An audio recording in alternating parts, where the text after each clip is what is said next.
Hello, I'm Brianna Martinez, and I am going to tell you guys a little bit about the Little Albert study.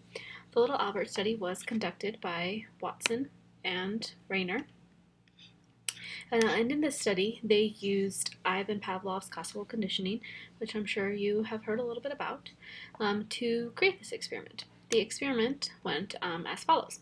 Little Albert was around 9 months old when they decided to do this study with him.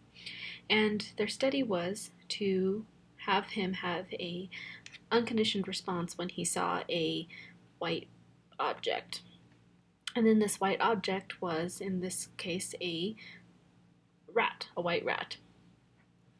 And Rayner and Watson would show a white rat to little Albert, and every time he did see the white rat, they would then bang on an object to make a loud noise, which frightened little Albert and made him cry. And so naturally he was very scared of this white rat anytime he saw it. And eventually he only had to see the white rat to start crying. He didn't have to have that loud noise made. And that loud noise was the unconditioned stimulus, because it was a response that happened because of the loud noise. That's just kind of your natural instinct, is to cry or panic or be frightened, especially if you're a little child, when there is a loud noise. And so that would be the unconditioned response. It's just something that naturally occurs or is an automatic process. The unconditioned stimulus, that was the unconditioned stimulus, and then the unconditioned response was to be fearful, because you are fearful of loud noises, and so little Albert would cry or scream or whatever he would do as his response to fear. And then the neutral stimulus, again, I think I mentioned that was the white rabbit. And then the conditioned stimulus, again, is also the white rabbit, because during the conditioning phase, it was previously a neutral stimulus. He never thought that a white rabbit was scary, a white rat, excuse me, was scary. He just knew it was a white rat or a white animal, and he didn't think it was scary until they provided that unconditioned stimulus and response of fear and that loud noise.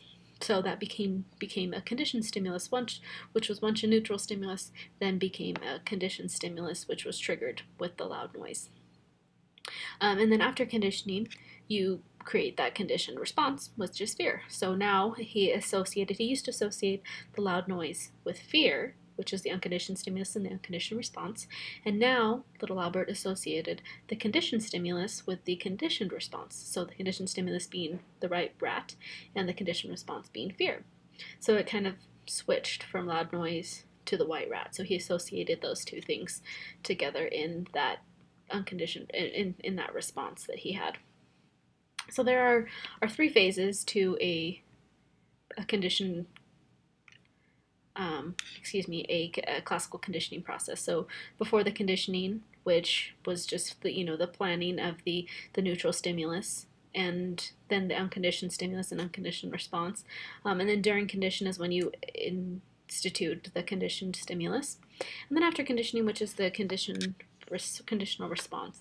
And in that, they accomplished all of those things. They were able to accomplish an unconditioned stimulus and unconditioned response, and then turned it into a conditioned stimulus and a conditioned response. People now are very skeptical of that experiment that they did, but this was done so long ago that it's just been one of those experiments that people always look after and keep doing. So if you have any questions, let me know. Thank you.